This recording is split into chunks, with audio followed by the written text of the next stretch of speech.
আমি ওয়াদা করায় নিলাম, এটা এবার আপনাদের ব্যাপার। নামাজ না পড়লে আপনার দোষ, আমার দোষ নাই, ঠিক আছে না? আল্লাহ হাসরের ময়দানে যদি গেলে যদি আমাকে ধরে যে ওয়াজ করছিস নামাজ পড়ে না, তখন কি জবাব দিব আল্লাহর কাছে? কারণ যেই দিন বয়ান হয়, আলোচনা হয়, সেই দিনে মানুষ ফজর নামাজ পড়ে না বেশিরভাগ, তবে এক এক জায়গায় এক রকম, ঠিক না? এজন্য ফজর নামাজ পড়বেন তো ইনশাআল্লাহ। আল্লাহ কবুল করুক, সকলে বলে আমিন। আলহামদুলিল্লাহ আলহামদুলিল্লাহিল্লাযী হাদানা বিল ইসলাম الذي نزل القرآن هدى للناس وبينات من الهدى والفرقان وخلق الإنسان وكرم وعلمه من البيان من البيان ما لم يعلم فسبحان الذي لا يحصى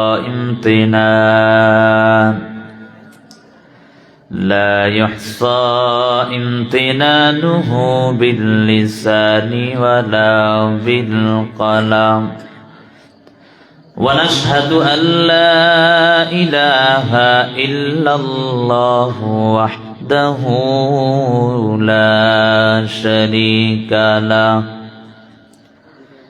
ونشهد أن سيدنا وسندنا وحبيبنا وحبيب ربنا وطبيب قلوبنا ومولانا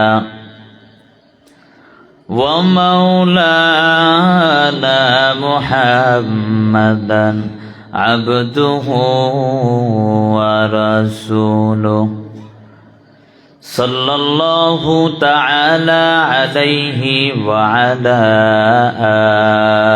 آله وأصحابه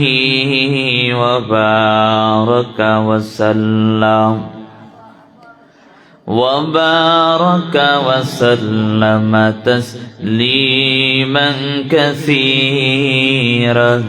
كثيرا الذي أرسله الله تعالى بالحق بشيرا ونذيرا وداعيا إلى الله بإذنه وسراجا منيرا أما بعد فأعوذ بالله من الشيطان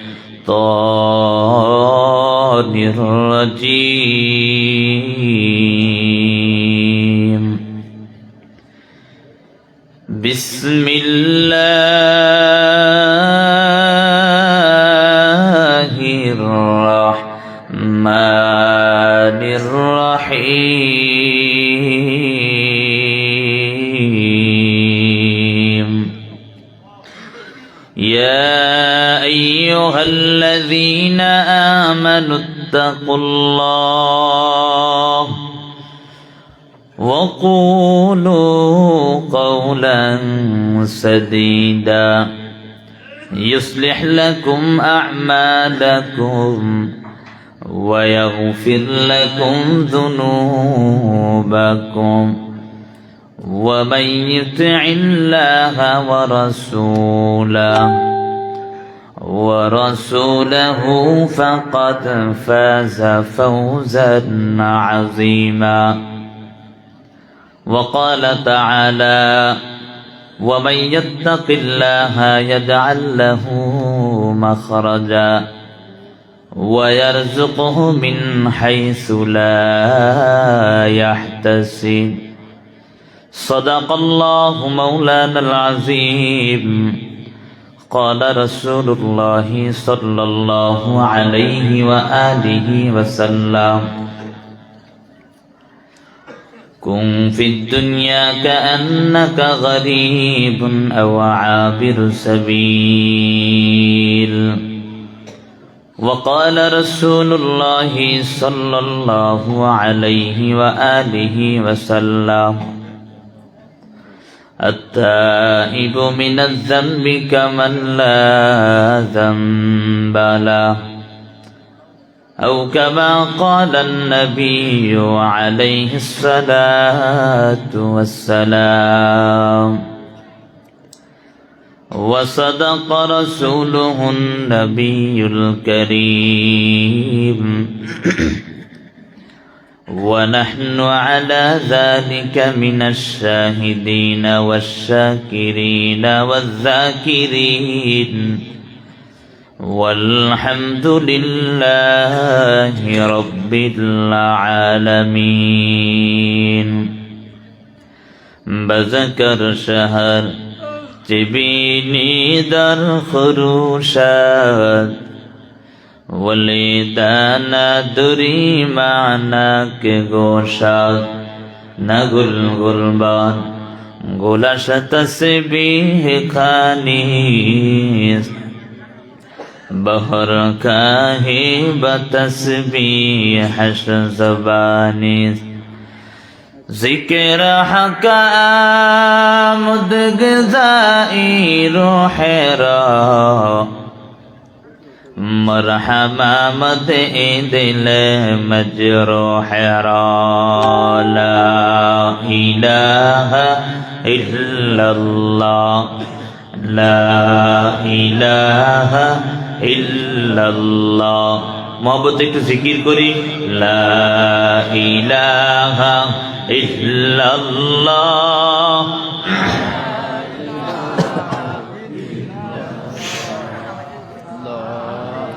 লা ইলাহা ইল্লাল্লাহ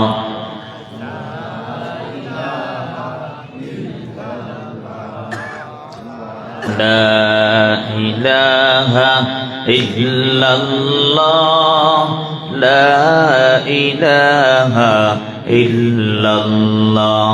মহব্বত একটু জিকির করে জোরে জোরে লা ইলাহা ইল্লাল্লাহ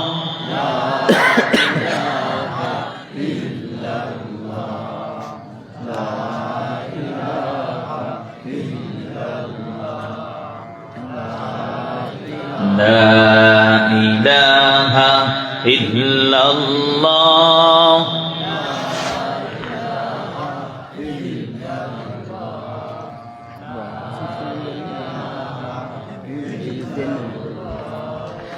لا إله إلا الله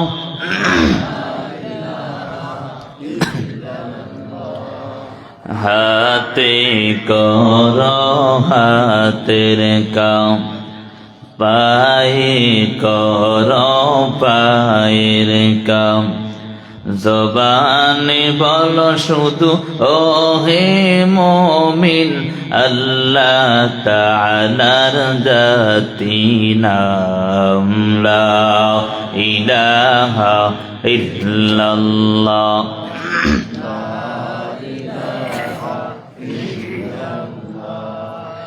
لا إله إلا الله لا إله إلا الله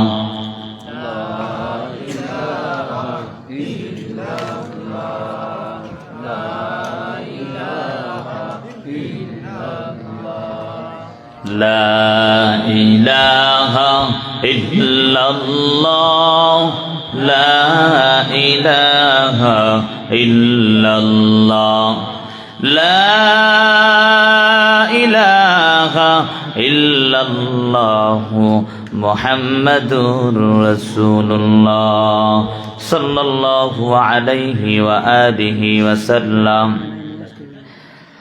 ربي زدني علما ربي زدني علما ربي زدني علما ربي اشرح لي صدري ويسر لي أمري واحلل عقدة من لساني يفقه قولي سبحانك لا علم لنا إلا ما علمتنا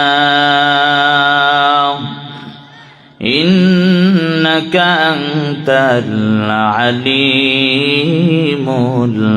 الحكيم এই দুনিয়া মিছে বলে ভাই শুধু আশার খেলাঘর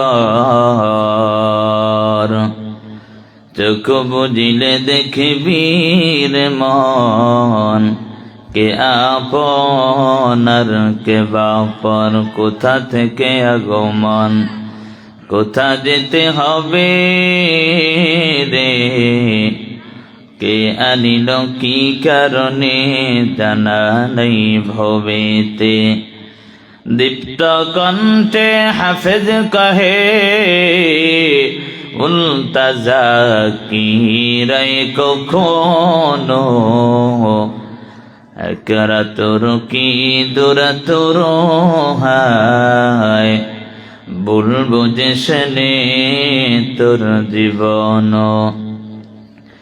নদী পথে নৌকা চালাও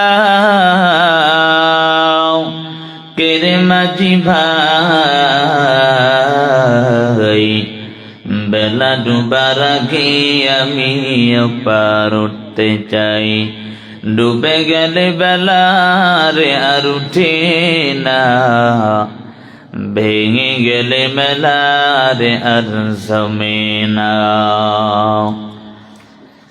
আলহামদুলিল্লাহ পারিবারিক ও এলাকাবাসীর কবর মাগফিরাত কামনায় ওয়াজ ও দোয়ার মাহফিলের শ্রদ্ধেভাজন সম্মানিত সভাপতি প্রধান অতিথি বিশেষ অতিথি বিন্দু মুআজ্জাজ মুকাররম জাতির মাতার মুকুট জাতির কর্ণধার ওয়ারাসাতুল আম্বিয়া হযরত উলামায়ে কেরাম আওয়াজ কমাইছো কেন দূর দূরান্ত থেকে আগত আল্লাহ প্রিয় দিন প্রিয় ইসলাম প্রিয় দিনদার মুসলমান ভাইয়েরা পর্দার আড়ালে অবস্থানরত শ্রদ্ধেয় সম্মানিত মা ও বোনেরা সৃষ্টির মহান স্রষ্টা দয়াময় রব্বে কারীমের দরবারে অসংখ্য অগণিত শুকর ও সুজুদ যে রব্বুল আলামিন বড় ভালোবেসে মহব্বত করে দয়া করে এই বেহেশতের বাগানে আসার বসার তৌফিক দিয়েছেন এজন্য জবানকে খুলে দিলকে খুলে সেই রবের দরবারে শুকর আদায় করে পড়ি আলহামদুলিল্লাহ।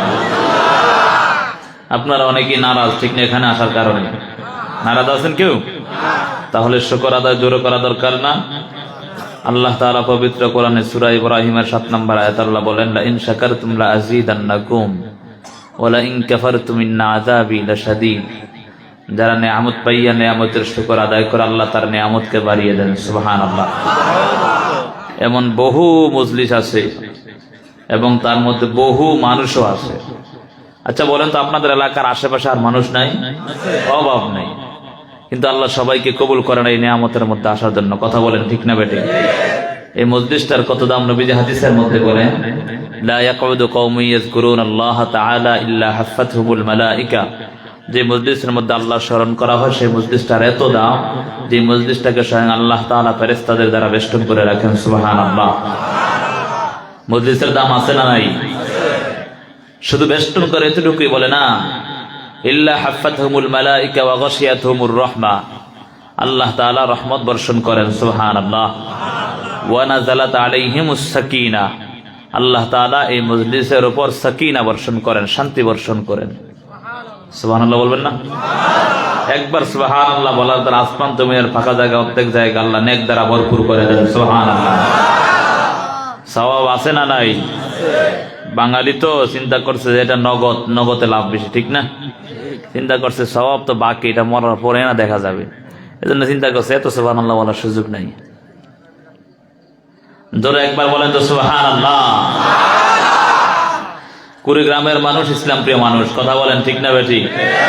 আমি জানি তারা খুব ইসলামকে মহাব্বত করে, আল্লাহকে মহাব্বত করে, নবীকে মহাব্বত করে, ঠিক না? এই জন্য কথাগুলো যেভাবে বলবো মানার এবং আমল করার চেষ্টা করবো ইনশাআল্লাহ। যেটা বলতেছিলাম আপনাদের এলাকার মধ্যে মানুষের অভাব নাই, কিন্তু আল্লাহ সবাইকে কবুল করে নাই ভালো জায়গায় আসার জন্য, ঠিক না? এজন্য এটা তাদের থেকে আমরা একটা নিয়ামত পেয়েছি না? এজন্য জোরে সোরে একবার পড়ি আলহামদুলিল্লাহ। সর্বোপরি দুরূদ ও সালাম বিশ্ব মানবতার মুক্তির দিশারি সাইয়্যিদুল মুরসালিন জনাব মুহাম্মদুর রাসূলুল্লাহ সাল্লাল্লাহু আলাইহি ওয়া আলিহি ওয়াসাল্লামের উপর। আপনাদের এই মাহফিল আসার মূল, যাকে উদ্দেশ্য করে আমি এখানে এসেছি, আপনাদের একজন কৃতি সন্তান মুফতি আবু সাঈদ সাইফি, আমার খুব কাছের একজন মানুষ, খুব মহব্বত করি। আপনাদের কারো সন্তান, কারো ভাতিজা, ঠিক না? কারো ভাই, অনেক আগের থেকে সম্পর্ক। তো এটা আপনাদের এই গর্ব, যেহেতু আপনাদের সন্তান জায়গায় জায়গায় ঘুরে কোরআনের দাওয়াত দেয়, এজন্য আপনাদের গর্ব না? এজন্য তার জন্য দোয়া করবেন, আল্লাহ যেন তাকে দিনের দায়ী হিসাবে কবুল করে। সকলে বলে আমিন। কোনো কথায় না গিয়ে সরাসরি আলোচনায় চলে যায়, যেহেতু গভীর রাত মোটামুটি হয়ে গেছে, এই জন্য আলোচনা দীর্ঘায়িত করা যাবে না, যেহেতু ফজরের নামাজ আমাদের পড়তে হবে ইনশাআল্লাহ, ঠিক না? এই জন্য যতটুকু আলোচনা হয় থাকবেন তো ইনশাআল্লাহ। আমাকে ধুইয়া কে কে চলে যাবেন দেখি? সবাই একসাথে যাব নাকি? সবাই একসাথে যাব, ঠিক না? দোয়া করে যাব। আর দোয়া মুখল ইবাদাহ, দোয়া ইবাদতের মগজ মূল। দোয়া করে আল্লাহর কাছে কান্না করে চোখের পানি ছেড়ে যাইতে পারবো তো ইনশাআল্লাহ? কার জানি চোখের পানি আজকের এই মাহফিল থেকে কবুল হয়ে যায়, আল্লাহ ভালো জানে। একজনের চোখের পানির কারণে আল্লাহ পুরা গোটা জাতিকে মাফ করে দিতে পারে, পারে কি পারে না? এজন্য ইনশাআল্লাহ শেষ পর্যন্ত থাকবেন তো, আল্লাহ কবুল করুক। সকলে বলে আমিন। যে আলোচনা নিয়েছি, আল্লাহ তাআলা পবিত্র কোরআনের মধ্যে বলেন, ইয়া আইয়ুহাল্লাযীনা আমানুত্তাকুল্লাহ, হে ঈমানদারেরা তোমরা আমি আল্লাহকে ভয় করো। আল্লাহ এখানে দুইটা আদেশ করেছেন। দুইটা আদেশ করলে, দুইটা আদেশ যদি আমরা মানতে পারি, তাহলে আল্লাহ তাআলা দুইটা পুরস্কারের ওয়াদা করেছেন, যে আল্লাহ দুইটা পুরস্কার দিবেন। সুবহানাল্লাহ। আল্লাহ কাদেরকে বলেছেন? যারা ঈমানদার, তাদেরকে আল্লাহ বলেন তোমরা আমি আল্লাহকে ভয় করো। ঈমানদার কারা? যারা আল্লাহ এবং তার রাসূলকে বিশ্বাস করে, অর্থাৎ আল্লাহর প্রত্যেকটা বিধানকে মানে। কথা বলেন ঠিক না ঠিক? নবী রাসূল প্রত্যেকটা কোরআন কিতাব, যত আসমানে 104খানা কিতাব, সমস্ত কিছুকে আমরা মানি না? যদি একটু কেউ না মানে, অমান্য করি, অস্বীকার করি, তাহলে কি আমরা ঈমানদার না বেঈমান? একটা মাসআলা মনে রাখবেন, কেউ যদি নামাজ না পড়ে সে বেঈমান হতে পারে না। কেউ যদি রোজা না রাখে সে বেঈমান নয়। কেউ যদি ইসলামের কোন বিধানকে মানে না, অর্থাৎ শয়তানের ধোঁকায় পড়ে আদায় করে না, সে বেঈমান না, সে গুনাহগার। সে কি? গুনাহগার। বুঝেন আমার কথা? আপনারা বুঝেন? তবে কেউ যদি ইসলামের কোন একটা ক্ষুদ্র বিধানকে অস্বীকার করে, সে বেঈমান। বুঝেন না কথা? কেউ যদি নামাজ না পড়ে সে বেঈমান না, সে গুনাহগার। সে কি? গুনাহগার। কে মা বাবার খেদমত করলো না কেউ, সে গুনাহগার হবে। সে তার পর্দাকে, সে তার স্ত্রীকে পর্দা মোতাবেক চালালো না, সে গুনাহগার হবে। বা স্ত্রী পর্দা মোতাবেক চলে না, সে গুনাহগার হবে। তাই বিদায় সে বেঈমান নয়। তবে কেউ যদি বলে যে আমি পর্দা মানবো না, পর্দা কোন হাদিসে আসছে, তাহলে সে বেঈমান। বুঝেন না কথা? শরীয়তের কোন বিধানকে, ক্ষুদ্র একটা বিধানকে অস্বীকার করলে সে বেঈমান হয়ে যায়। তা আল্লাহ তাআলা বলেন, হে ঈমানদারেরা তোমরা আমি আল্লাহকে ভয় করো। ঈমানদার কারা? যারা আল্লাহ এবং তার রাসূল প্রত্যেকটা বিধানকে মানে এবং বুঝে। কথা বলেন ঠিক না ঠিক? তাকেই তো ঈমানদার বলে। তো সে যেহেতু ঈমানদার, তাকে আল্লাহ কেন বললেন আমাকে ভয় করো? আল্লাহ বলার প্রয়োজন ছিল যে কাফের, বেঈমান, মুশরিক তাদেরকে। কথা বলেন ঠিক না ঠিক? যে কাফেররা তোরা আমি আল্লাহকে ভয় কর, মুনাফিক তুমি আমি আল্লাহকে ভয় করো, বাতিল ফেরকা তুমি আমি আল্লাহকে ভয় করো, যেহেতু অন্যায় করতেছে।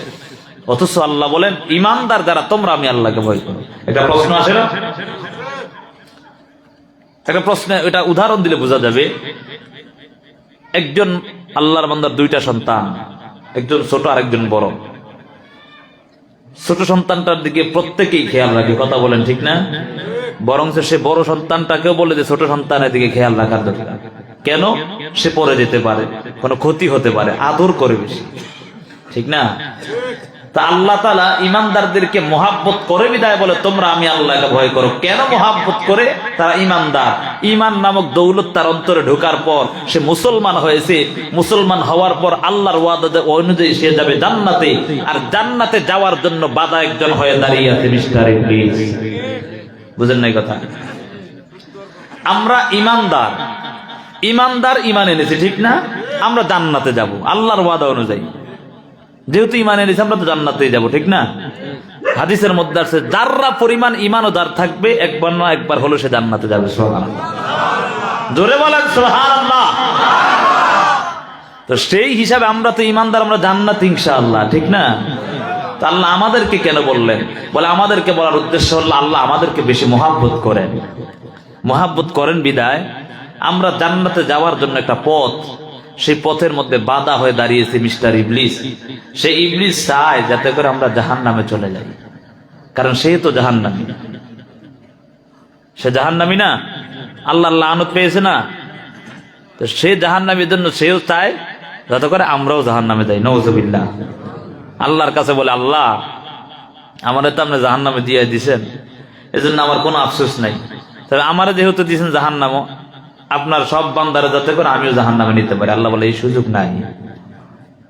তুই যত আমার বান্দা বান্দিকে ধোকা দিবি, সে অন্যায় করবে, তোর ধোকায় পরে করতেই পারে। মানুষ ধোকায় পরে অন্যায় করতে করতে করতে শেষ হঠাৎ করে মনে হয়েছে হ্যাঁ আমি কি করলাম, যদি খাটি দিলে তওবা করে আমি আল্লাহ সব মাফ করে দেব। সুবহানাল্লাহ। কত দাম ইমানদারদের, কত দাম। এই জন্য মজলিস থেকে আমরা শিক্ষা অর্জন করবো, পারবো না ইনশাআল্লাহ? একটু হলেও সবক নিয়ে বাড়িতে যাবো তো ইনশাআল্লাহ। আল্লাহ কয়টা আদেশ করেছেন বলেন? কয়টা আদেশ? দুইটা। এক নাম্বার ইত্তাকুল্লাহ, আল্লাহর ভয়। দ্বিতীয় নাম্বার আদেশ হলো ওয়াকুলু কাওলান সাদীদা, জবানকে হেফাজত করো, জবান দ্বারা সঠিক কথা বলো, জবানকে পরিচালনা করো ন্যায়পরায়ণ ভাবে। এই দুইটা কাজ যদি করতে পারো আল্লাহ দুইটা পুরস্কার দিবেন। সুবহানাল্লাহ। এক নাম্বার পুরস্কার ইউসলিহ লাকুম আ'মালাকুম, আমি আর আপনি মানুষ, কথা বলেন ঠিক না? মানুষের কাজ হলো ভুল করা, আল্লাহর কাজ হলো বান্দাকে ক্ষমা করে দেওয়া। সুবহানাল্লাহ। বান্দার কাজ হলো ভুল করা, বান্দার কাজ কি? আর ভুল হলে ক্ষমা করবেন কে? আল্লাহ বলেন যার অন্তরের মধ্যে আল্লাহর ভয় থাকবে, জবানকে সঠিকভাবে পরিচালনা করবে, তাকে আমি আল্লাহ দুইটা পুরস্কার দিব। দুইটা পুরস্কারের মধ্যে একটা পুরস্কার হলো ইউসলিহ লাকুম আ'মালাকুম, কৃত আমলকে আমি আল্লাহ সংশোধন করে দেব। সুবহানাল্লাহ। নামাজ পড়তে সময় আমরা কি কেউ এই কথা গ্যারান্টি দিতে পারবো? কোন ইমাম সাহেব দিতে পারবে বা আমি দিতে পারবো যে আমার নামাজ কবুল হয়েছে? কেউ আছেন? পারবেন না? কোন দলের অমুক তমুক পার পাওয়া যাবেন আল্লাহর কাছে? এত সোজা, এত সহজ না। অতএব কেউ বলতে পারবো না, ঠিক না? আমার ইবাদত কবুল হয়েছে কিনা এটা একমাত্র কে জানে? জোরে একটা ডাক দেন তো, কে জানে? আরো জোরে একটা ডাক দেন, কে জানে? আল্লাহ জানে, ঠিক না? আল্লাহ বলে যদি আমি আল্লাহকে ভয় করতে পারো, জবানকে সঠিকভাবে পরিচালনা করো, যেই নামাজ রোজা করো, এই মাহফিলে আসছো, যদি কোনো ভুল হয় আমি আল্লাহ তোমার ভুলকে ক্ষমা করে দিব। সুবহানাল্লাহ। ভুলকে ক্ষমা করে দেওয়ার পর যে অন্যায়গুলো করেছো, গুনাহ করেছো, ওয়াগফির লাকুম যুনুবাকুম, আমি আল্লাহ তোমার গুনাহকেও ক্ষমা করে দেব। সুবহানাল্লাহ। বলেন তো, ভুল ত্রুটি যুক্ত আমলকে যদি আল্লাহ সংশোধন করার পর গুনাহকেও মাফ করে, তখন মরার পর কোথায় যাব? জাহান্নামে না জান্নাতে? কারণ ওই সময় তো পবিত্র, ভুলও নাই, ভুলকে আল্লাহ সংশোধন করছে। যে গুনাহ ছিল সেই গুনাহকেও আল্লাহ ক্ষমা করছে। এখন মরার পর কোথায়? আমি বানায় বলি না, কোরআন থেকে সরাসরি বলতেছি, বুঝেন কথা? আল্লাহ বলছেন দুইটা আদেশ যদি আমার পালন করতে পারো আমি দুইটা পুরস্কার দিব, সেই দুইটা পুরস্কার পেলেই তুমি জান্নাতে চলে যাবে। সুবহানাল্লাহ। পারবেন তো? এই দুইটা আদেশ পালন করতে পারবেন তো ইনশাআল্লাহ? চেষ্টা করব। ইয়া আইয়ুহাল্লাযীনা আমানুত্তাকুল্লাহ ওয়া কুলু কাওলান সাদীদা ইউসলিহ লাকুম আ'মালাকুম ওয়া ইয়াগফির লাকুম যুনুবাকুম। আল্লাহ বলেন, হে ঈমানদারের দল, তোমরা আমি আল্লাহকে ভয় করো, আমি আল্লাহকে ভয় করো এবং জবানকে হেফাজত করো, জবান দ্বারা সঠিক কথা বলো। যদি এই দুইটা কাজ করতে পারো আমি আল্লাহ তোমাকে দুইটা পুরস্কার দান করব। এক নাম্বার পুরস্কার হলো তোমার কৃত আমলকে আমি আল্লাহ সংশোধন করে দিব।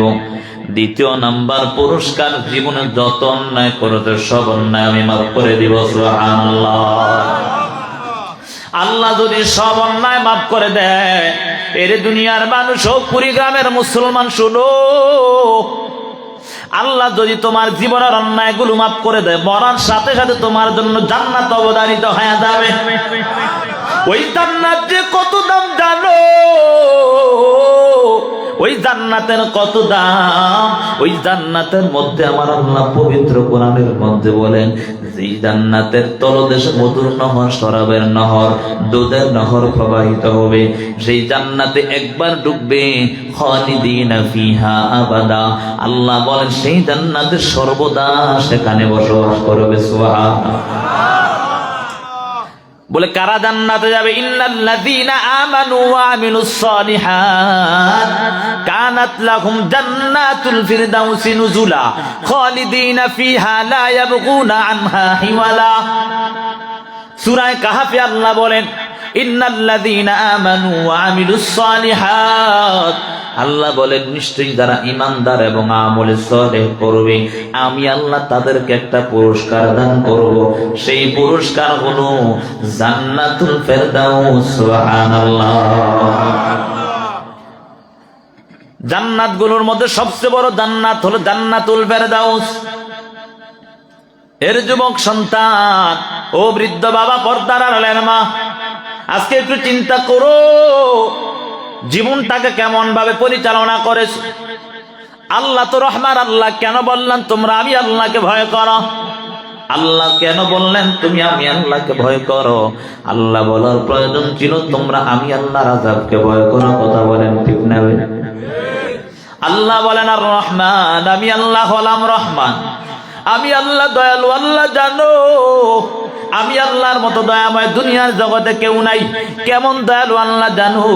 আল্লাহর কাছে কোনোদিনও আল্লাহর কাছে ওয়াদা করলাম না, ও আল্লাহ আমাকে দুনিয়ায় পাঠানো, আল্লাহ আমাকে দুনিয়ায় পাঠান। আল্লাহ আদর করে মায়া করিয়া আমাকে আর আপনাকে দুনিয়ার জমিনে পাঠিয়েছে। দুনিয়ার জমিনে পাঠানোর পর আমার আল্লাহ তোমাকে আর আমাকে দুনিয়ার জমিনে পাঠাইয়া আজকে জীবনটাকে কেমন ভাবে পরিচালনা করো, আমি নিজে বুঝি, কেমন ভাবে পরিচালনা করো।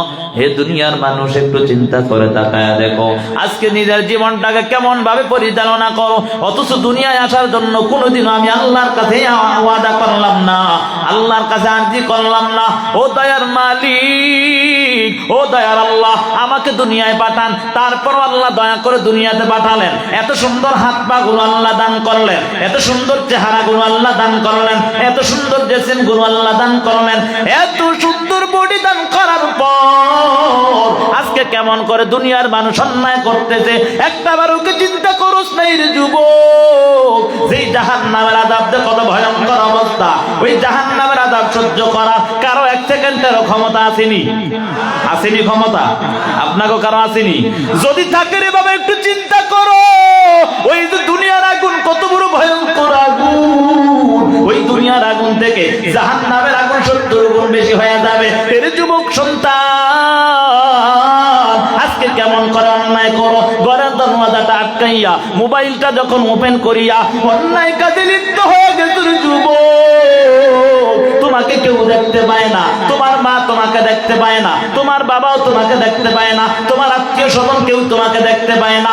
সাবধান হয়ে যাও, সাবধান হয়ে যাও। দুনিয়ার জমিনে কেউ যদিও না দেখতে পারে, একদম দেখে তিনার নাম কি? জোরে ডাক দাও, তিনার নাম কি? তুমি যেখানেই যাও না কেন রে যুবক, তোমার সাথে কিন্তু একজন আছে, তিনি হলেন আমার আল্লাহ। ওয়া হুয়া মাআকুম আইনা মা কুনতুম। আল্লাহ বলে তুমি যেখানেই যাও না কেন আমার আল্লাহ কিন্তু তোমার সাথে আছে। কথা বলেন ঠিক না ঠিক? এজন্য ভয় কাকে করতে হবে? চলতে ফিরতে সর্বহালতে কার ভয় অন্তরে ঢোকাতে হবে? এরে বাবা, এজন্য মাইক চালাইছো আর কোন সময় ঠিক মতো একটু দেও না, এরকম কা করে? এরে যুবক সন্তান, এজন্য সময় আছে, তওবা করে নাও।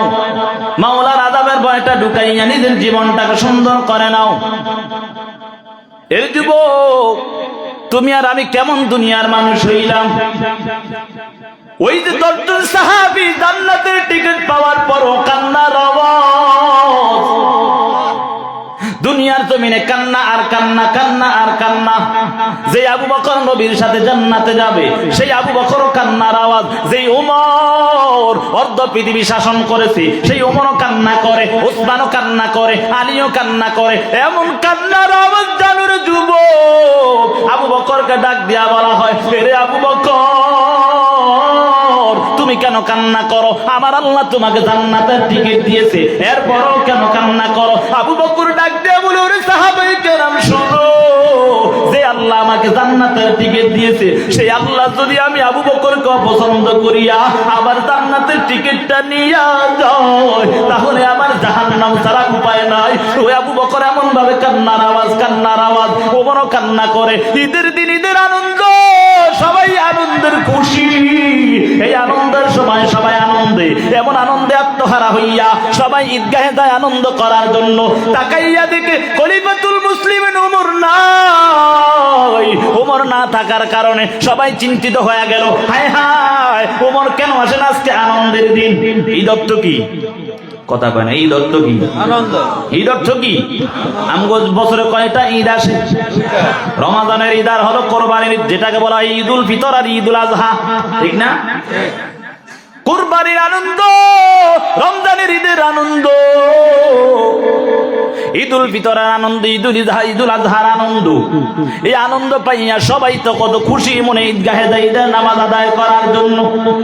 সাহাবায়ে কেরাম সবাই ঈদগাহে হাজির। এমন অবস্থার মধ্যে সবাই হাজির হয়ে গেল। তাকাইয়া দেখে ওমর নাই। সবাই চিন্তিত হয়ে গেল, কারণ ওমরের মেজাজ কিন্তু বড় গরম। কথা বলেন ঠিক না বেঠিক? যে ওমর মায়ার নবীর গর্দান আনার জন্য মক্কার মধ্যে হাজির হয়ে গেলেন, মদিনায় হাজির হয়ে গেলেন, সেই ওমরকে আমার আল্লাহ কবুল করার পর ওমর দাঁড়াইয়া মক্কার জমিনে দাঁড়ায় বলে, কে আছো? কার মায়ের বুক খালি করতে চাও? কার বাবার বুক খালি করতে চাও? আমার তরবারির সামনে এসে দাঁড়াও। সেই ওমরকে পাইয়া শয়তান 40 মাইল 40 গজ দূরে হাতে। কথা বলেন ঠিক না বেঠিক? ওমর তখন তাকাইয়া দেখি গাহের মধ্যে নাই। সাহাবায়ে কেরাম একটু কেমন যেন ভয় পেয়ে গেল। হায় হায়, আনন্দের কেমন আজকে? কেন আজকে ওমর নাই? উল্লেখযোগ্য কিছু সাহাবায়ে কেরাম মিলিয়া ওমরের ঘরের দরওয়াজার সামনে হাজির। তাকাইয়া দেখে ওমরের ঘর থেকে কান্নার আওয়াজ। ওমরের কান্নার আওয়াজ শুনিয়া সাহাবায়ে কেরাম একটু হতভম্ব হয়ে গেল। হায় হায়, আনন্দের দিন কেন ওমর কান্না করে? ওমরকে আস্তে আস্তে ডাক দিয়ে, খলিফাতুল মুসলিমিন ওমর, আপনি কেন জান্নাতে, এমন জান্নাতের টিকিট পাওয়ার পরও কান্না করেন? ও খলিফাতুল মুসলিমিন, আজকে আনন্দের দিন, সবাই হাসে, কিন্তু আপনি কেন কান্না করেন? খলিফাতুল মুসলিমিন ওমর ডাক শুনিয়া সাহাবায়ে কেরামদেরকে ডাক দিয়া বলে, ওরে সাহাবায়ে কেরাম শুনিয়া নাও, আমাকে আমার আল্লাহ জান্নাতের টিকিট দিয়েছে, তার জন্য আমার মনে বড় খুশি, কিন্তু আমি ওমর আজকে আনন্দের দিন। কান্না করার কারণ হলো, আমি যে রমজানের রোজা রাখলাম, আমার আল্লাহ যদি ডাক দিয়া বলে, এরে ওমর তোর রোজা আমার কাছে কবুল হয় না, আমি যে রমজানের মধ্যে তারাবিহের নামাজ আদায় করলাম, আমার আল্লাহ যদি ডাক দিয়া বলে, এরে ওমর তোমার তো রমজানের তারাবিহের নামাজ কবুল হয় না, আমার আল্লাহ যদি ডাক দিয়া বলে, এরে ওমর তুমি যে রমজানে কোরআন তেলাওয়াত করেছো, সেই তেলাওয়াত আমার কাছে কবুল হয় না, আমি কিভাবে আল্লাহকে মুখ দেখাবো? এই জন্য কান্নার আওয়াজ। সমস্ত সাহাবায়ে কেরামের মধ্যে খুশি বাদ দিয়া সবাই কান্নার আওয়াজ। এর যুবক সন্তান, আজকে একটা বারোকে চিন্তা করো নাই, ওই সাহাবায়ে কেরাম জান্নাতের টিকিট পাওয়ার পরও কান্না আর কান্না। এজন্য আল্লাহ বলেন, ফালিয়াদহাকু কালিলান ওয়ালিয়াবকু কাসীরা। হে দুনিয়ার মানুষ, বেশি বেশি কান্না করো আর বেশি বেশি হাসো না, বেশি বেশি কান্না করো, কম কম হাসো। আজকে তাকাইয়া দেখো, এর যুবক সন্তান, হাসিটাও তোমার, কিন্তু ওই শয়তান কিন্তু তোমাকে হাসাইতে জাহান্নামে নেওয়ার জন্য। কথা বলেন ঠিক না? এজন্য যুবক সন্তান, ভয় করবো কাকে? জোরে বলেন, ভয় করবো কাকে? আওয়াজ হয় না, এই আওয়াজে বয়ান চলতো না, ছেড়ে দিতাম? ছেড়ে দেই, আমার জন্য ভালো হইতো, এই ঢাকা যাইতো, বুঝেন নাই? ছেড়ে দিতাম? চলবে? কথা বলতে পারবেন তো ইনশাআল্লাহ? আল্লাহ কবুল করুক, সকলে বলি আমিন। এই জন্য ভয় কাকে করতে হবে? জোরে বলেন, কাকে ভয়? সাহাবায়ে কেরাম কান্না করে, সকল সাহাবায়ে কেরাম কান্নার আওয়াজ সবাই কান্না করে আল্লাহর আযাবের ভয়ের কথা চিন্তা করিয়া। এর নবীর আশিকের দল তাকাইয়া কি দেখো না, ওই যে উসমান জিন্নুরাইন যাকে বলা হয়, পয়গম্বর আরবি দুই মেয়ের জামাতা, পয়গম্বরের সাহাবী হযরত ওসমান রাদিয়াল্লাহু তাআলা আনহু, কবর দেখিয়া এমন কান্নার আওয়াজ। উসমানকে ডাক দিয়া বলা হয়, এরে উসমান বলো, তোমার সামনে যখন জান্নাত জাহান্নামের বয়ান করা হয়, তারপরে তুমি এত কান্না করো নাই, কিন্তু তাকাইয়া দেখি তুমি কবরের সামনে দিয়া গেলে কান্না আর কান্না করো। উসমান ডাক দিয়া বলো, সাহাবায়ে কেরাম তোমরা কি জানো না, মায়ার নবী হাদিসের মধ্যে বলেছে কবর নাকি হলো প্রথম ঘাঁটি। এই কবর থেকে যদি পার পাওয়া যায় তাহলে গোটা সবকিছু পার হয়ে যাবে, পুলসিরাত মিজান হাসর সবকিছু পার হয়ে যাবে। আর যদি কবরের মধ্যে ধরা খেয়ে যায়, আমার জন্য সবকিছু বন্ধ হয়ে যাবে। এই জন্য কান্নার আওয়াজ, আমিও কান্না করে, সমস্ত সাহাবায়ে কেরাম কান্নার আওয়াজ। এর যুবক সন্তান আজকে কেমন করে অন্যায় করতেছো? আমার আল্লাহ ডাক দিয়া বলে, আমার আল্লাহর ভয় অন্তরে ঢুকায়া নাও, জাহান্নামের আযাবের ভয়টা অন্তরে ঢুকায়া নাও। এই জাহান্নামের আযাবের ভয় যদি অন্তরে থাকে, তাহলে কখনো যুবক সন্তান গুনাহ করতে পারে না। কথা বলেন ঠিক না বেঠিক? যদি অন্তরের মধ্যে আল্লাহর আযাবের ভয় থাকে, ভয়ের চিন্তা থাকে, কখনো বান্দা গুনাহ করতে পারে না, কখনো বান্দা অন্যায় কাজে লিপ্ত হতে পারে না। যখন পাটা বাড়াবে গুনাহের জন্য, তখন চিন্তা আসবে আমাকে দুনিয়ার জমিনে কেউ দেখতে পায় না, একজন কিন্তু দেখতে পায়, তিনি হলেন আমার আল্লাহ। এমন চিন্তা যদি অন্তরে থাকে, তাহলে যুবক সন্তান কখনো গুনাহ করতে পারে না, কখনো অন্যায় কাজে লিপ্ত হতে পারে না। এর যুবক সন্তান আজকে কত রকম না অন্যায় কাজে লিপ্ত হয়ে গেছে, নেশার মধ্যে লিপ্ত হয়ে গেছে। আমার আল্লাহ তোমাকে বারবার ডাক দেয়, আমার গোলাম, দুনিয়ার জমিনে তোকে কেউ পাঠায় না, কেউ বানায় না, আমি আল্লাহ তোমাকে বানাইলাম। আমি আল্লাহ বানানোর পর আজকে আমি আল্লাহকে কেমন ভাবে ধোঁকা দিয়া নিজের মতো চলতেছো রে গোলাম। আমি আল্লাহ তোমাকে কোনোদিনে বলি নাই আমার ইবাদত সারাটা দিন রাত্র করো, আমি আল্লাহ বলি সারা দিন রাত্র তোমার কাজ তুমি করো। তবে সবার মতো যদি একটা বার আমি আল্লাহকে আল্লাহ বলে ডাক দেও, আমি আল্লাহ তোমার সারা দিনের সব অন্যায়গুলো মাফ করে দেব। সুবহানাল্লাহ। এই জন্য আল্লাহর আযাবের ভয়ের চিন্তা দরকার আছে না নাই? এর যুবক তাকাইয়া কি দেখো সাহাবায়ে কেরামের মধ্যে কেমন ভয়। আজকে যদি আমি একটু মেম্বারের দায়িত্ব পেয়ে যাই, তাহলে মনে হয় যেন আমি কত বড় নেতা হয়ে গেছি। কথা বলেন ঠিক না ঠিক? এলাকার যদি একটু মাতাব্বরের দায়িত্ব আমি পাইয়া যাই, তাহলে ডান হাতে 5,000 10,000, বাম হাতে 5,000 খাইয়া শেষ করে দেই, ঠিক না? এই এলাকাত নাই এগুলা।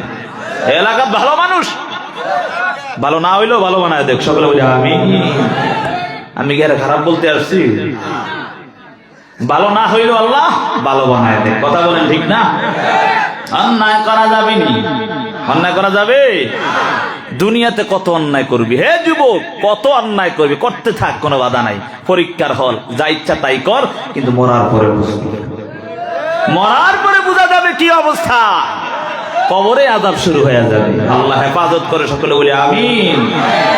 এরে যুবক সন্তান, আজকে ক্ষমতা পাইলে কত কিছুই না করো, এই ক্ষমতা টিকিনি, হ্যাঁ ক্ষমতা বেশি দিন টিকে না। মনে করো সে স্থায়ী হয়ে গেল, হঠাৎ করে সবাই তুইয়া চলে গেছো। সাবধান হয়ে যাও, সাবধান হয়ে যাও। কেউ দুনিয়ায় চিরকাল থাকার জন্য আসে না, এটার থেকে শিক্ষা অর্জন করে নাও। ক্ষমতা পাইলেই যে বাহাদুরি করতে হবে এটা কোনো কিছুই না। ক্ষমতা কার দেওয়া সম্ভব? কুলিল্লাহুম্মা মালিকাল মুলকি তুতিল মুলকা মান তাশা ওয়া তানজিউল মুলকা মিম্মান তাশা ওয়া তুইজ্জু মান তাশা ওয়া তুযিল্লু মান তাশা বিয়াদিকাল খায়র ইন্নাকা আলা কুল্লি শাইইন কাদির।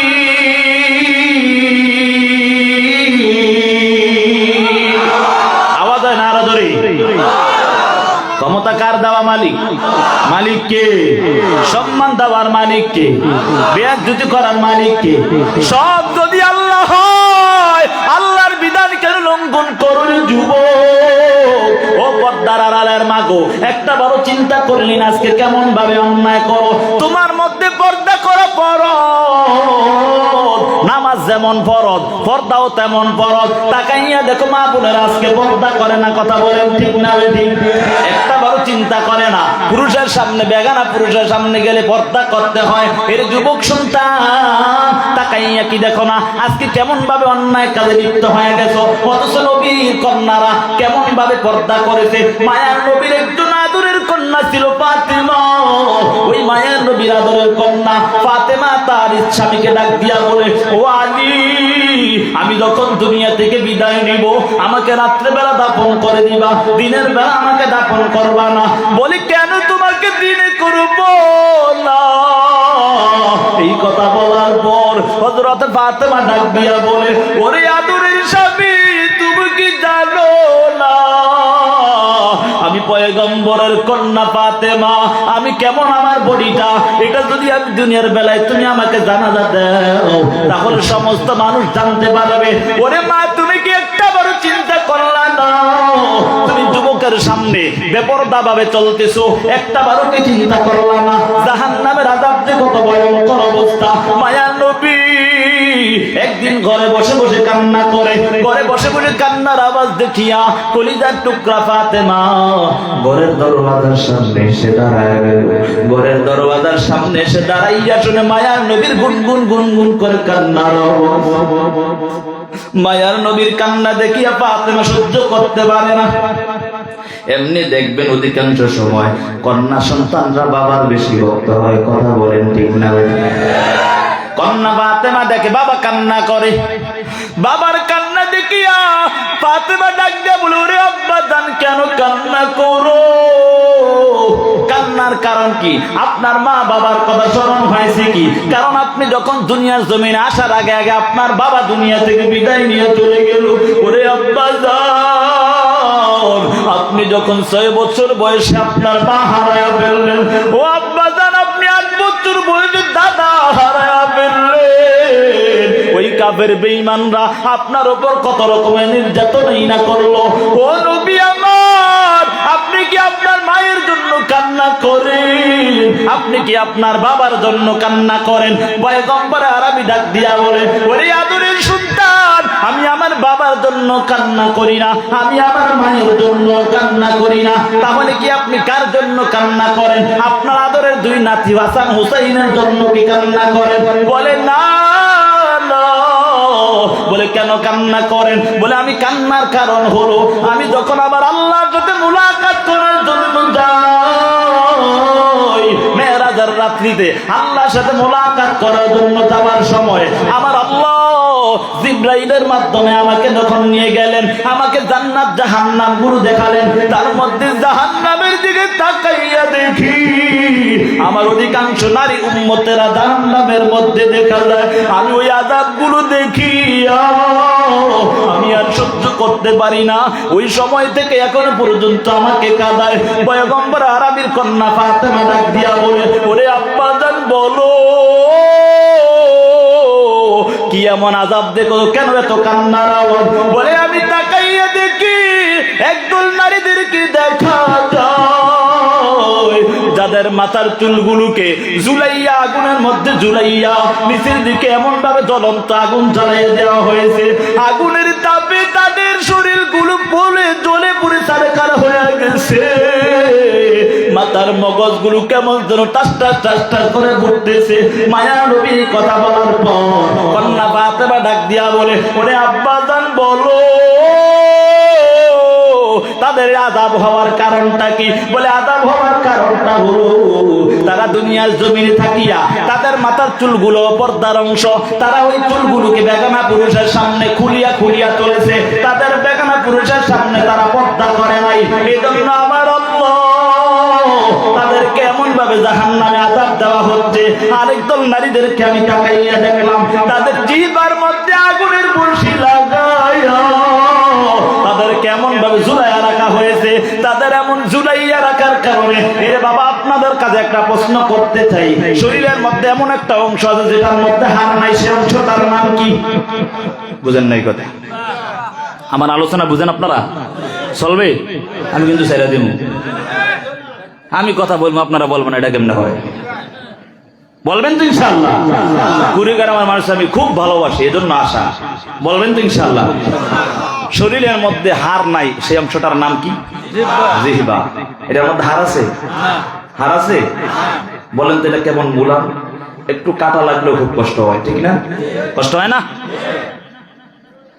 এত মুলাম একটা বস্তু, এই বস্তুটার মধ্যে যখন পুরা জিসিমটাকে, পুরা শরীরটাকে ঝুলাইয়া দেওয়া হয়, কত কষ্টই না হয় রে বাবা। মায়ার নবী ডাক দিয়া বলে কান্না করে, আর দাড়ি মোবারক পর্যন্ত বিধে বিধে যাচ্ছে। মায়ার নবীর কান্না দেখিয়া কন্যা ফাতেমাও কান্নার আওয়াজ, কান্নার আওয়াজ। কন্যা ফাতেমাও কান্না করে, মায়ার নবীও কান্নার আওয়াজ। মায়ার নবী কন্যা ফাতেমাকে ডাক দিয়া বলো, রে মা শুনো, আমি তাকাইয়ে দেখি একদল নারীদেরকে তাদের জিহ্বাটার মধ্যে আগুনের বড়শি লাগাইয়া তাদেরকে জাহান্নামের আগুনের মধ্যে ঝুলাইয়া রাখা হয়েছে। বলে তাদেরকে এমন ভাবে আযাব দেওয়ার কারণ কি একটু বলে দাও। বলে তারা জবানকে হেফাজত করতো না, ওই জবান তারা মানুষের গীবত শেখায়াত করতো, এই জবান দ্বারা স্বামীকে গালি দিত, আছে না নাই? স্বামীর সাথে অন্যায় করে, আছে না নাই? এমন বলে স্ত্রী ডাক দিয়া বলে, তোর ঘর আইসি কিছুই ভাইলাম না। এই এলাকা আপনি আমার মা বোনেরা ভালো কথা কেন? আরে না, মা বোনেরা ভালো কথা হয় না, ঠিক না? এটাও বলে ঠিক, মা বোনেরা ভালো না। এই আপনি কত ভালো কাজ না, যদি কিছু হয় হুট করে আগে যায় দেখি, কথা আছে না নাই? এমন আছে সমাজে, দেখবেন আমাদের দিকে কাশি বলে, ওই যে ধান কাটে না, আপনাদের দিকে কি বলে? কাশি বলে। কাশি কোমরে রাইকে হ্যাঁ যাবো উড়ে কিলাইতেছে, এই কাশি কোথায়, কাশি কোথায়? কাশি তাড়াতাড়ি দিয়ে ঘুষি কয়েকটা দিছে, ঘুষি বুঝেন? কিল ঘুষি বুঝেন? এমন ভাবে কিল ঘুষি দিতেছে। তো কি হয়েছে, কি হয়েছে? স্ত্রী ডাক দেয় বলে, আপনার কি হয়েছে? রাগ করেন আপনারা? রাগ করেন তো ছেড়ে দেই, একটু ভালো লাগে জন্য আপনাদের সাথে কথা বলি। থাকবেন তো ইনশাআল্লাহ? কাশি কোমরে রেখে স্ত্রী রেখে এমন ঘুষি আর কিল, কি ঘটনা কি এমন ভাবে মারতেছেন, কি দেখাইছেন নাকি রাস্তা? আরো ঘুষি দেওয়া শুরু। কি হয়েছে আপনার? তুই জানোস না এতটা কষ্ট করে কাজ করে আসছে, কাশিটা রাখছে ঘরে, কোন জায়গায় রাখছে? হঠাৎ করে স্ত্রী খুব খুঁজাখুঁজি করতেছে, পিছে দিয়ে তাকায় দেখে তার কোমরের মধ্যে কাশি। কার কাম পায় না, নিজের কোমরে কাশি রেখে আমারে কিলাইতেছে। এমন সমাজে পুরুষ আছে না নাই? সাবধান অবলম্বন করতে হবে। স্ত্রী আপনার কাছে একটা আমানত, সে তার আদরের মা বাবাকে ছেড়ে আপনার কাছে এসেছে।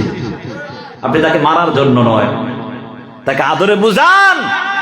আরে বাবা, আরে ভাই, আরে চাচা, আপনি শোনেন, আপনার স্ত্রী যদি আপনার না থাকতো আপনি জীবনে চলতেও পারতেন না। এজন্য সাবধান। অনেক সময় খাবারে লবণ হয় না, এরকম ভাবে ডাইরেক্ট বলা ঠিক না, সে কষ্ট পায়। আপনি একদিন দেখা দেখেন, চুলার কাছে বসে দেখেন কেমন কষ্ট। সারাটা দিন রাত্রে এই কাজের মধ্যে তারা ব্যস্ত থাকে, কথা বলেন ঠিক না বেঠিক? কত যে কষ্ট। মাঝে মাঝে আমার মাদ্রাসায় একটু আনন্দে যাই, মাদ্রাসার মধ্যে মাঝে মাঝে পাক করি চাচার সাথে। আমার চাচা থাকে যে মাদ্রাসার বোর্ডিং কাজ করে না, বোর্ডিং এর কাজ চাচার সাথে। আমি তো চাচা কেমনে যে ভাগ করে নাম নেই, আমি পারতাম না আপনার কাছে থাকতে।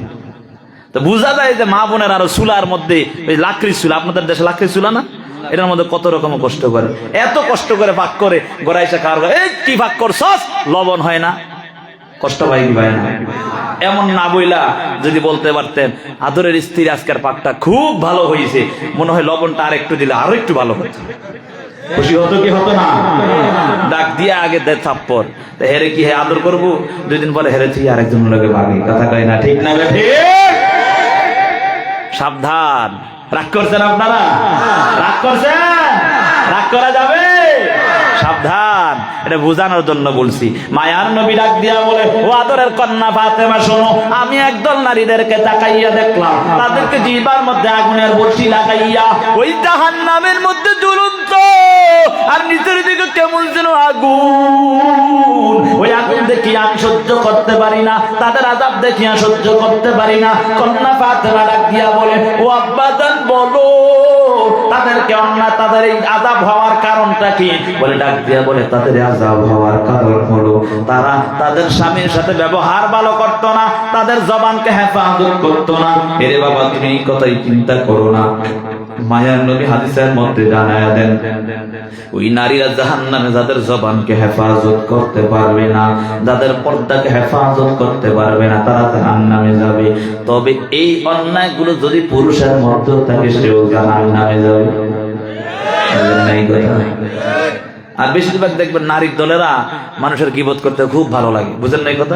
আর দুই একজন নারী যদি একসাথে হয় হেরা কি যে গীবত শুরু করে, একজন অমুকের তমুক অমুকের তমুক অমুক এমনি আডে হেমনে আডে হার বুকটা এমন করে, হ্যাঁ অমুকে এমন করে, হুদাই কত রকমের পুরো বাংলাদেশের খবর এর কাছে পাওয়া যায়, বুঝেন না এই কথা? ঠিক না? খারাপ লাগে আপনাদের? বুঝানোর জন্য বলছি জাহান্নাম থেকে বাঁচতে হবে। কথা বলেন ঠিক না? জাহান্নাম থেকে বাঁচতে হবে। পারবো তো ইনশাআল্লাহ? পারবো তো ইনশাআল্লাহ? ভয় কার করতে হবে?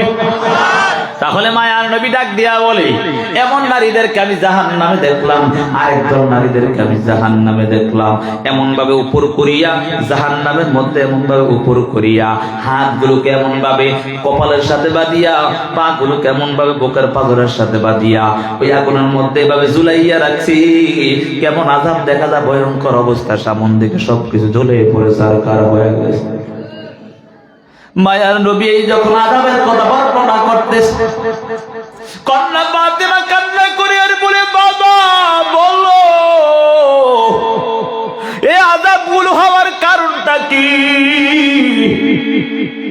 ডাক দিয়া বলে আযাব হওয়ার কারণ হলো এই নারীরা ওই অন্যায় করতো, অন্যের সাথে মেলামেশা করতো নিজের স্বামী থাকা সত্ত্বেও। নিজের স্বামী থাকা সত্ত্বেও অন্যায় ভাবে নিজের স্বামীর সম্পদ অন্যের কাছে বিলীন করে দিত।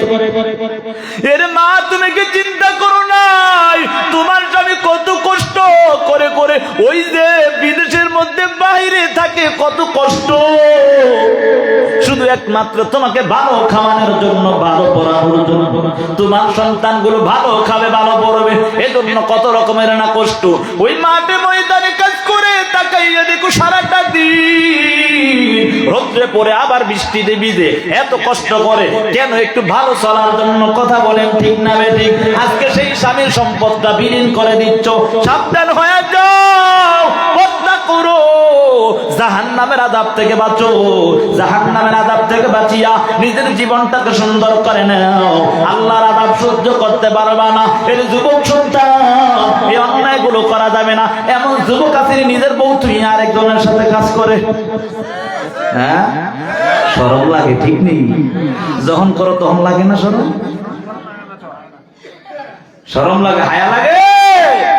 হে যুবক কেন অন্যায় কর? হায় হায়, এই অবস্থায় যদি তুমি মারা যাও, হায় হায়। আল্লাহর নবী হাদিসের মধ্যে বলেন ক্বালান নবী সাল্লাল্লাহু আলাইহি ওয়া আলিহি ওয়া সাল্লাম তামুতুনা কামা তামুতুন তাহইয়াউনা কামা তাহশুরুন আল্লাহ তুহশারুন। মায়ার নবী হাদিসের মধ্যে জানায়া দেন এরে আমার উম্মতের দল শুনিয়া নাও, দুনিয়ার মধ্যে তাদের চলাফেরা যেমন হবে মরণেও তাদের তেমন হবে। মরণ যাদের যেমন হবে তাদের হাসরও তেমন হবে। অন্যায় করিয়া যদি দুনিয়া থেকে বিদায় নাও, এই অবস্থায় যদি তোমার আজরাইল এসে হাজির হয়ে যায়, ওই হাসরের ময়দানে তোমার এই অবস্থায় ওঠানো হবে। এত হাজার হাজার মানুষ, এত হাজার হাজার ফেরেশতা থাকবে, তাদের সামনে কেমন করে এই অন্যায়গুলো নিয়ে যখন দাঁড়াইবা, ওই সময় ডাক দিয়া যখন তোমার সামনে তোমার আমলনামা গুলো দিবে, আল্লাহ তাআলা সূরা কাহফের মধ্যে বলে মালি হাযাল কিতাব লা ইউগাদিরু সাগীরাতাও ওয়ালা কাবীরা ইল্লা আহসাহা। ওই সময় ডাক দিয়া বলবা ওরে মালিক এটা আবার কেমন কিতাব, যেই কিতাবের মধ্যে ছোট থেকে ছোট কোনো গুনাহ ছাড়ে না, বড় থেকে বড় কোনো আমলও ছাড়ে না। এটা আবার কেমন কিতাব? এর যুবক সন্তান কত রকমের অন্যায় না করিয়া আজকে নিজের জীবনটাকে ধ্বংস করে দিলি। আজকে সাবধান হয়ে যাও, সাহাবায়ে কেরামের মতো ভয় অন্তরের মধ্যে ঢুকায় নাও, আল্লাহর আযাবের ভয়টা ঢুকাইয়া নিজের জীবনটাকে সুন্দর করে নাও। এর যুবক সন্তান সাহাবায়ে কেরাম কেমন না ভয় করেছে। উবাইদা ইবনুল জাররাহ রাদিয়াল্লাহু তাআলা আনহু, তিনিও জান্নাতের মতো 10 সাহাবী টিকেট প্রাপ্ত, তার মধ্যে তিনিও একজন ছিলেন। আবু উবাইদা ইবনুল জাররাহ রাদিয়াল্লাহু তাআলা আনহু যখন মদিনায় হিজরত করে চলে গেলেন, হযরত ওমর রাদিয়াল্লাহু তাআলা তিনি তিনাকে সিরিয়ার একজন গভর্নর হিসেবে নিযুক্ত করে দিলেন। আল্লাহর কেমন ভয় অন্তরে ছিল সাহাবায়ে কেরামের, সেটা বোঝানোর জন্য বলতেছি রে বাবা, আজকে তোমার একটু যদি ক্ষমতা পাও, তাহলে আজকে কেমন করে মানুষের সম্পদ লুটপাট করে খাওয়া আছে না নাই? এটা তো আছে না নাই? আপনাদের এলাকাতে নাই এগুলা? নাই।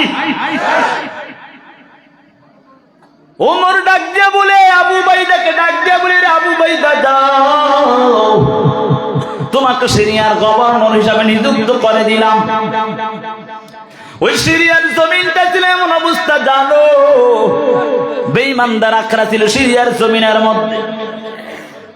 হযরত ওমর যখন তিনাকে দায়িত্ব দিলেন, দায়িত্ব দেওয়ার পর ওমর কয়েকদিন পর চিন্তা করলো, আমি যে আবু উবাইদাকে তাকে দায়িত্ব দিলাম, ঠিক মতো দায়িত্ব পালন করে নাকি আবার অন্যের সম্পদ ঠিক মতো সব লুটপাট করে খায়।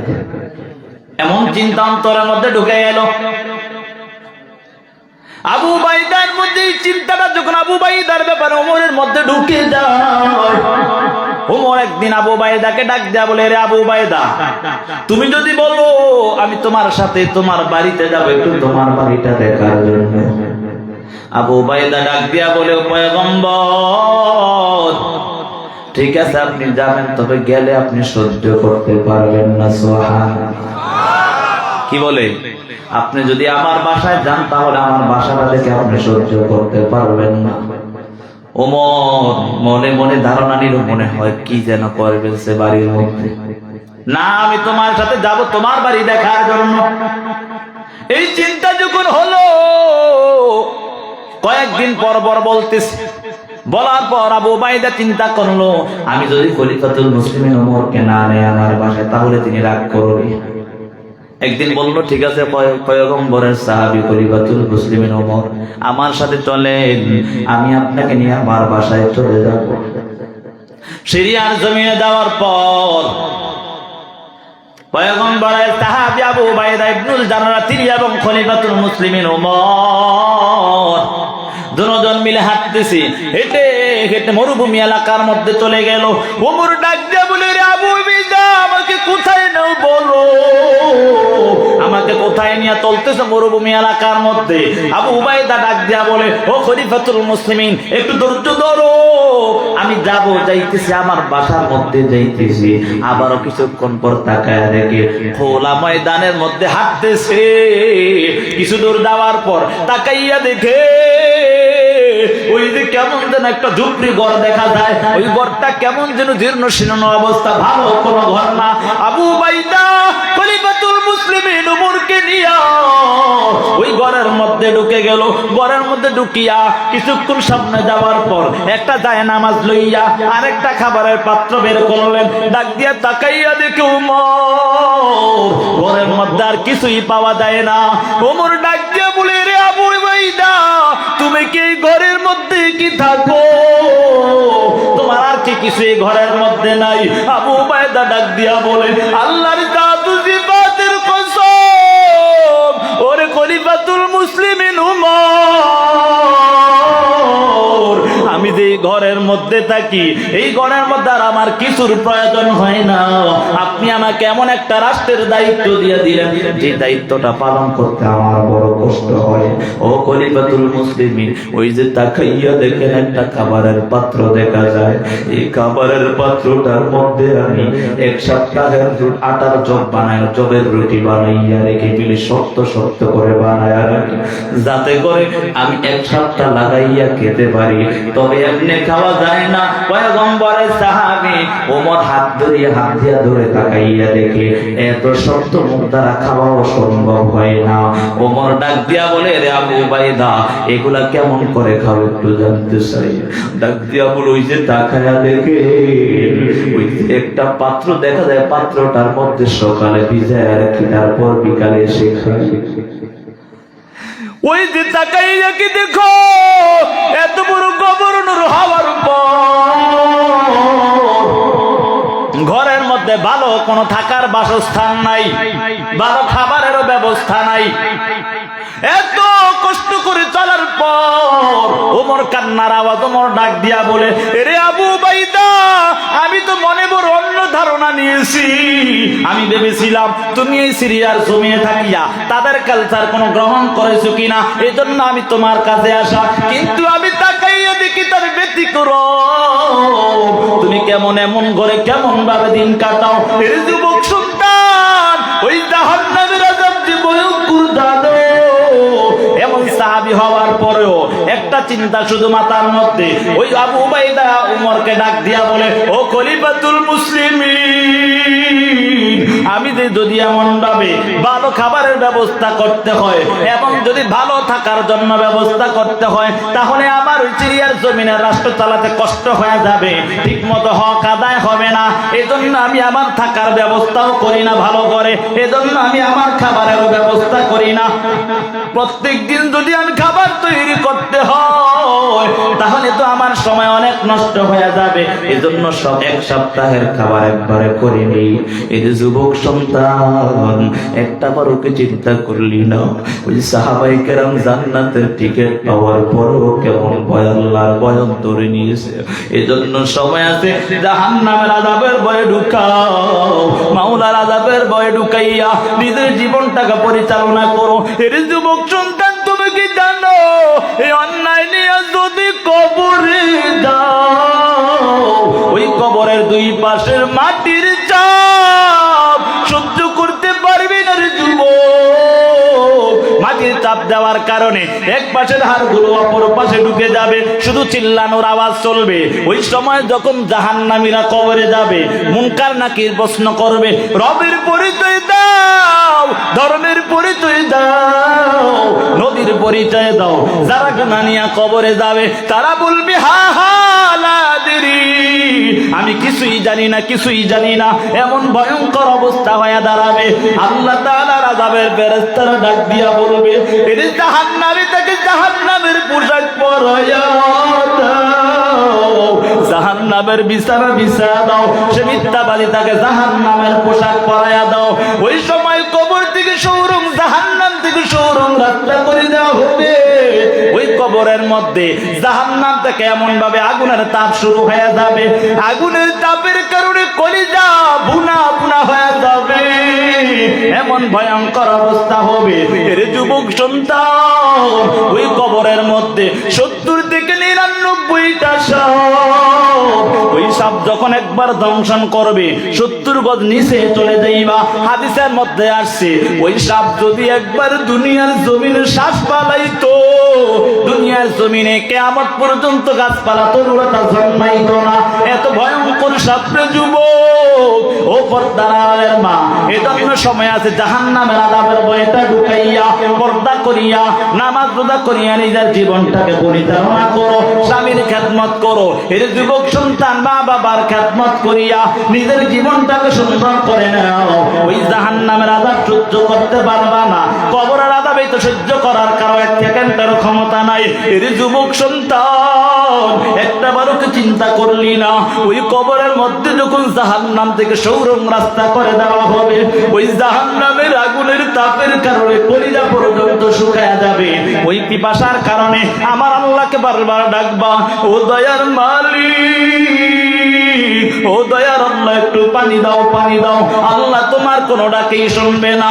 হাজার হাজার বছর পার হয়ে যাবে, এমন ভাবে ভয়ঙ্কর অবস্থা হয়ে যাবে, তারপর আল্লাহ তোমার কোনো ডাকেই শুনবে না। হাজার হাজার বছর পার হওয়ার পর আল্লাহ তাআলা বলবে, আযাবের ফেরেশতারে বলবে, এর ফেরেশতা দাও, এই জাহান্নামী আমার কাছে কি চায়? ওই ফেরেশতা ডাক দিয়া বলবে, ও আল্লাহ, আপনার কাছে পানি চায়, তাকে একটু পানি দেওয়ার জন্য। আল্লাহ বলবে, তাকে পানি দেওয়া যাবে না, পানি দেওয়া যাবে না, সে বেঈমান নাফরমান গুনাহ করিয়া করিয়া আসছে। নবীরা, সাহাবীরা, উলামায়ে কেরামরা কত রকম না বুঝাইছে, তারপরে অন্যায় ছাড়ে না, তারপরেও দাড়িটা কাটিয়া নবীর কলিজায় আঘাত দিয়েছে। তাকে আর ক্ষমা করা যাবে না। তাকে জাহান্নামের বিছানা বিছায়া দাও তাড়াতাড়ি। এবং রক্তপুঞ্জ পানি ঘামগুলোকে আগুনের পাত্রের মধ্যে করিয়া ওই জাহান্নামীকে যখন দেওয়া হয়, হাদিসের মধ্যে লেখা হয় ওই জাহান্নামী যখন পাত্রটা ধরবে, হাতের মধ্যে যত গোশতগুলো খসে খসে জমিনের মধ্যে পড়ে যাবে। এমন ভয়ঙ্কর অবস্থা হবে, হাতের মধ্যে গোশত নাই, শুধু হাড্ডিগুলো দেখা যায়। ওই সময় ডাক দিয়া বলবে, দয়ার মালিক, ও দয়ার আল্লাহ, এগুলা কি পানি দিলা রে আল্লাহ, এগুলা কোন পানি দিলা রে আল্লাহ? এই পানি তো আমি আপনার কাছে চাই না। হাজার হাজার বছর শেষ হয়ে যাবে। এমন ভয়ঙ্কর অবস্থার মধ্যে আল্লাহর তোমার ডাকে সাড়া দিবে না। নিরুপায় হইয়া ওই রক্তপুঞ্জ পানি ঘামগুলোকে যখন আগুনের পাত্রটা তুমি চেহারার সামনে নাও, চেহারার গোশতগুলো কষে কষে জমিনের মধ্যে পড়ে যাবে। হাতেও গোশত নাই, চেহারার মধ্যেও গোশত নাই, যেমন যেন কঙ্কালের মতো হয়ে যাইবা। আবারও আল্লাহকে ডাকবা, ও দয়ার মালিক, ও দয়ার আল্লাহ, এগুলা কি পানি দিলা রে আল্লাহ? আল্লাহ তোমার কোন ডাকেই সাড়া দিবে না। নিরুপায় হইয়া ওই রক্তপুঞ্জ পানি ঘামগুলোকে যখন মুখের মধ্যে দেওয়া, ওই মুখের মধ্যে দেওয়ার সাথে সাথে ভিতরে যত নারী বুড়ি আছে, নারী বুড়ি গুলি জ্বলে পুড়ে ভিতরের রাস্তা দিয়ে বের হয়ে যাবে। এমন ভয়ঙ্কর অবস্থা হবে। এর যুবক সন্তান, কত রকম অন্যায় করতেছো। ও বৃদ্ধ বাবা, মুয়াজ্জিন আযান দেয়, আজকে মুয়াজ্জিনের আযান শুনিয়া মসজিদে যাও না, তুমি দোকানের দিকে যাও। যখন তুমি অন্যায় করো, আমার আল্লাহ বলে, ইয়া আইয়ুহাল ইনসান মা গররাকা বিরব্বিকাল কারীম, এরে ইনসানের দল, তোদেরকে তোদের রবের প্রতি কোন জিনিস ধোঁকায় পালায়া দিল? আর অন্যায় করো না যুবক সন্তান। তাকাইয়া কি দেখো না, 9,30,00,000 মাইল দূরে হলো সূর্য। ওই সূর্যের তাপ যখন দেয় আমরা সহ্য করতে পারি না। ওই হাসরের ময়দানে তো ভয়ঙ্কর অবস্থা হয়ে যাবে। হাসরের ময়দানে আমার আল্লাহ সূর্যটা এক হাত বা আধা হাত করে নিয়ে আসবে। আল্লাহ ডাক দিয়া বলবে, ও সূর্য, তোর 12টা মুখ দ্বারা জমিনের মধ্যে তাপ দাও। সূর্যের তাপে জমি তামা তামা হয়ে যাবে। এমন ভয়ঙ্কর অবস্থা হবে, ওই সূর্যের তাপে জমি তামা তামা হয়ে যাবে। ওই জমির তাপের কারণে যারা গুনাহগার বেঈমান নাফরমান হবে, তাদের মাথার মগজগুলো টাসটাস টাসটাস করে ফেটে যাবে। এমন ভয়ঙ্কর অবস্থা হবে। এর যুবক সন্তান, এখনো সময় আছে, তওবা করে নাও, কান্না করে করে নিজের জীবনটাকে সুন্দর করে নাও। আমার আল্লাহ ওই সময় বলবে, ওয়ামতাজুল ইয়াওমা আইয়ুহাল মুজরিমুন, ওরে গুনাহগারেরা, নেককারদের থেকে আলাদা হয়ে যাও। এদিক দিয়া জাহান্নাম বলবে, হাল মিন মাজিদ, ও আল্লাহ খাবার দাও, খাবার দাও। আল্লাহর সহ্য হয় না, তাড়াতাড়ি খাবার দিয়া দাও। আল্লাহ তাড়াতাড়ি ক্ষুধা লাগছে, খাবার দাও। জাহান্নামকে আমার আল্লাহ 70,000 শিকল লাগাইয়া, 70,000 আংটা দিয়া 70,000 করে করে ফেরেশতা লাগাইয়া ওই জাহান্নামকে পিছনের দিকে টানা হেঁচড়া আরম্ভ করে দিবে। কিন্তু জাহান্নামের গর্জনের কারণে হাসরের ময়দান কেমন যেন থর থর থর থর করে কাঁপতে থাকবে। এমন ভয়ঙ্কর অবস্থার মধ্যে আমার আল্লাহ তাকাইয়া দেখবে জাহান্নামকে, তারপরেও ধরে রাখতে পারে না। আমার আল্লাহ ওই সময় কিছু পানি আনিয়া ওই জাহান্নামের গায়ে ছিটা দেওয়ার পর ওই জাহান্নাম দ্রুত বেগে পিছনের দিকে দৌড়ায়। ওই সময় ফেরেশতারা ডাক দিয়া বলবে, ও দয়ার মালিক, এগুলা কোন পানি দিলা রে আল্লাহ? কোন নদীর পানি দিলা আল্লাহ? কোন জমজমের পানি দিলা আল্লাহ? কোন সাগরের পানি দিয়েছ রে মালিক? আল্লাহ বলবে, ওরে ফেরেশতাদের দল, এগুলা কোন নদীর পানিও না, কোন জমজমের পানিও না, কোন সমুদ্রের পানিও না। এগুলা হলো আমার দুনিয়ার জমিনে কিছু গুনাহগার গোলাম। তারা আমি আল্লাহর আযাবের ভয় করিয়া 2 ফোঁটা চোখের পানি সারিয়া সারিয়া কান্না করেছে।